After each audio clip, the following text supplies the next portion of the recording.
Good morning. You're listening to 108.0 FM.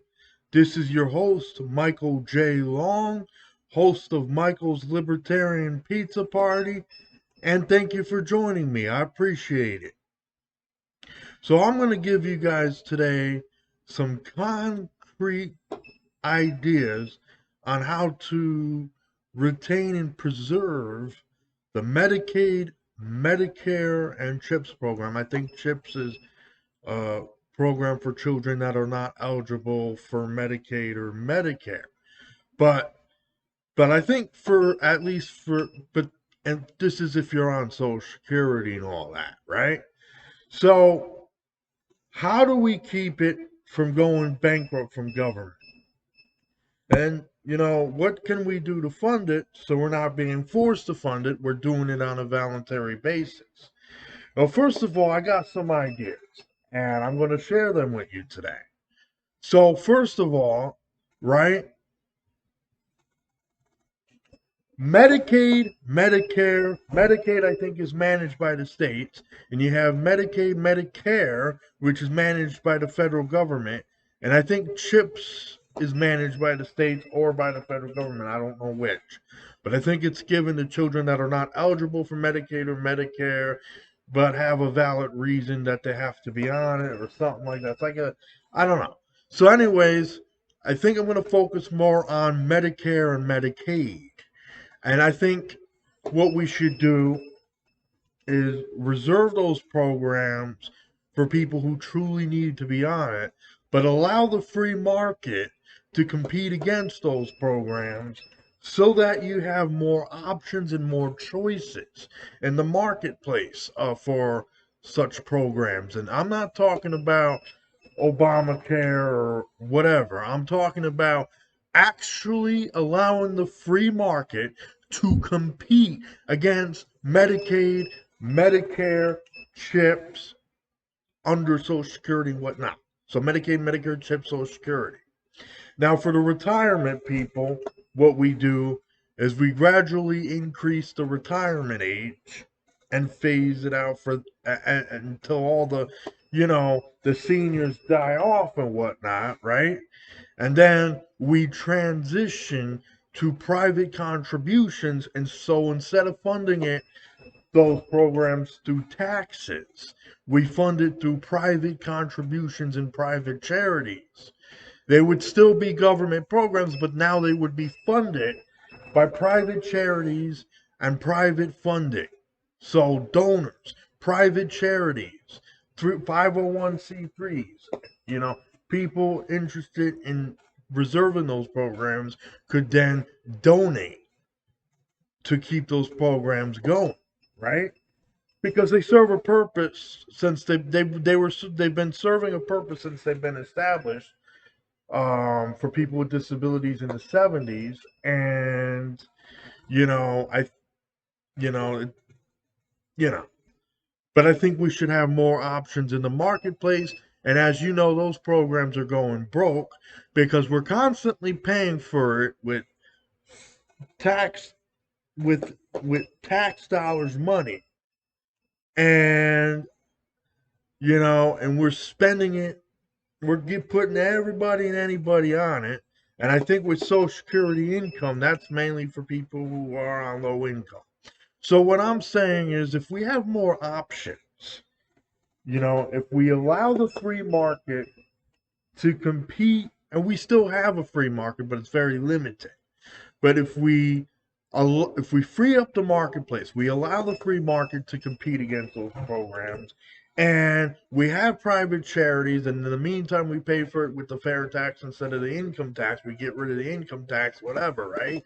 And then transition that once the seniors die out to private contributions and private charities, and reserve those programs for people who truly need it. And then if the demand for it diminishes, then we can talk about at that point in time possibly phasing it out or abolishing it.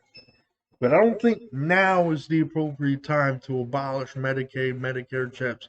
But I think the ideas that I've mentioned will probably keep those programs afloat, keep them going. because I don't want to see them cut out because we go bankrupt. And I don't think the two major parties are doing anything to really keep those programs afloat. I think what they're doing is they're giving it to everybody and anybody. They're promoting Medicare for all. I mean, just about the only people that don't get it are the people that work and maybe the illegal immigrants. But that's a side issue. But almost everybody else under the sun gets it one way or the other, especially if they're not working, if they're not on unemployment. So, you know, but those programs have to be reformed, I think is the proper way to go about it. Reforming those programs so that it can be given out to people who truly need it. And so, you know, and another way we can keep, have more funds to keep those programs going is by abolishing everything else under the federal government that we don't need. That includes the FBI, the CIA, the NSA, and all this garbage. That includes bringing our military home and possibly making cutbacks on the personnel of the military so that we don't have this problem where we have to spend all this money on all this garbage that we don't need. So, you know, now, of course, some people would argue about abolishing it. I don't want to abolish Medicaid, Medicare chips, Social Security, and all that. What I want to abolish is the FBI, the CIA, the NSA, the TSA, and all these other federal government agencies we don't need. What I want to privatize is at least on a partial sense, the USPS, and I want to fully privatize the VA so that it's managed under a private company and not under the federal government that can't even freaking take care of our own vets, yet alone manage, disciplinary issues within the military. So, and so this is my point. If we actually did our jobs and we were cutting back on the power and the size and scope of the government and the money that we spend on everything, maybe we would have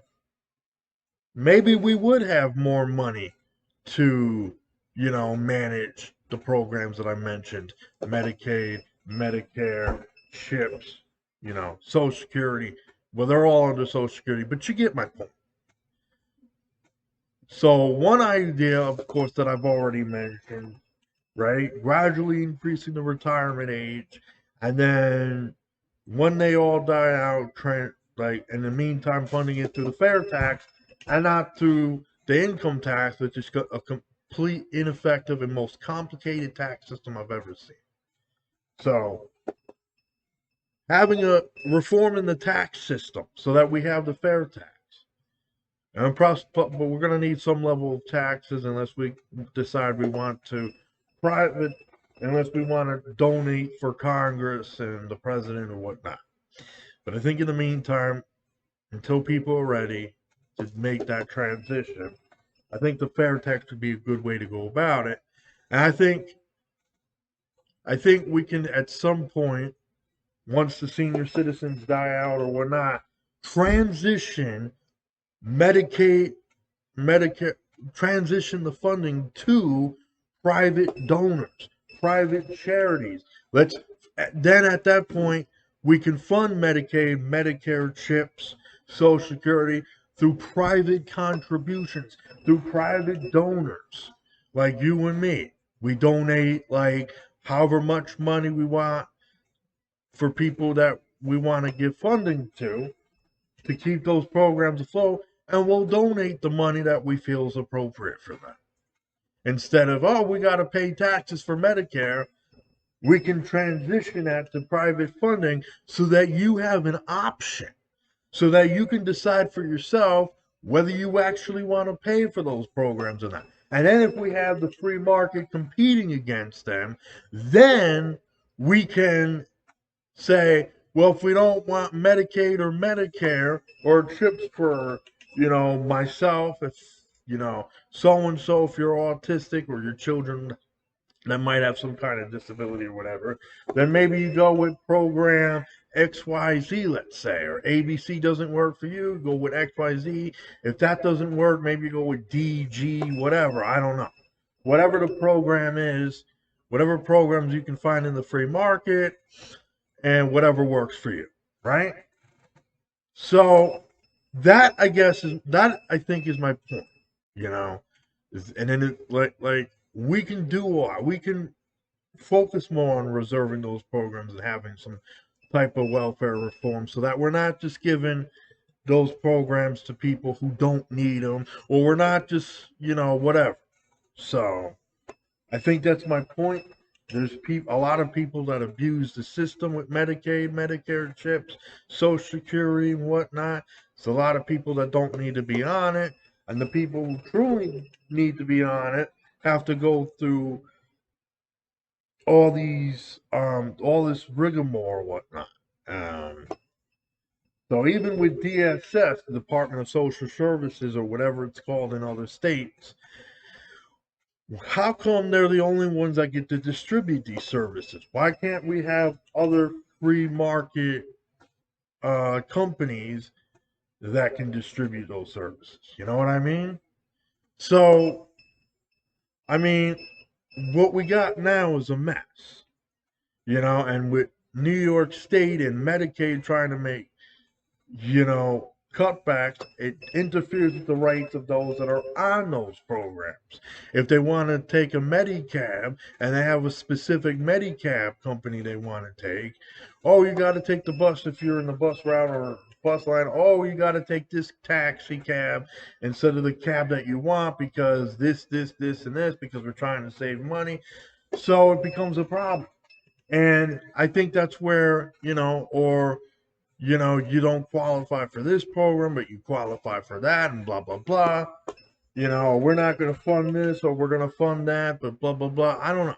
So I think, if we can allow more options besides Medicaid, Medicare, and CHIPS, and we privatize it through we fund it through private contributions, they would still be government services, and then we would also have free market services, and the government run services could still be funded through private contributions, kind of like what goes on in Scandinavia, in the Scandinavian countries. They kind of do that.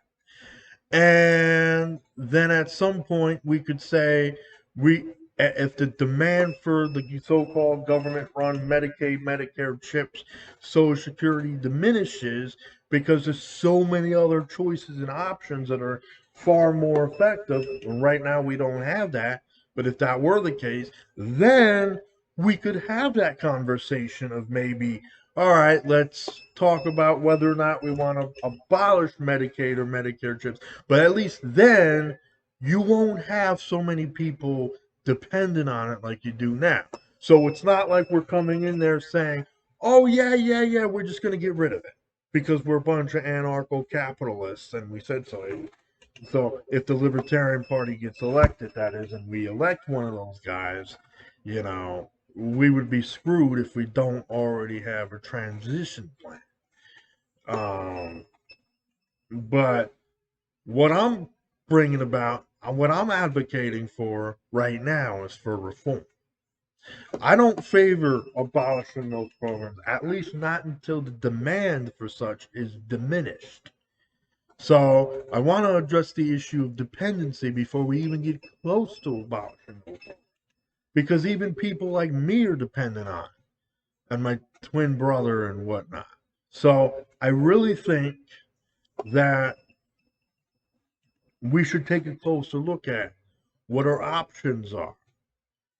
And one of the best things we can do, like I said before, is potentially allowing the free market to compete against those programs, which is not what's going on. And I also feel that we need to create the environment so that the competition against Medicaid, Medicare chips can flourish. We need to create the environment for that. Because we can't just expect the free market to do it when we've had years of corporatism. Because as it stands, we have a very limited free market capitalistic system, most of which is on its way out because we have so much government and corporate involvement in everything. It's ridiculous. So I just thought I'd bring that up. So I'm Michael J. Long, and thank you for joining me. I appreciate it.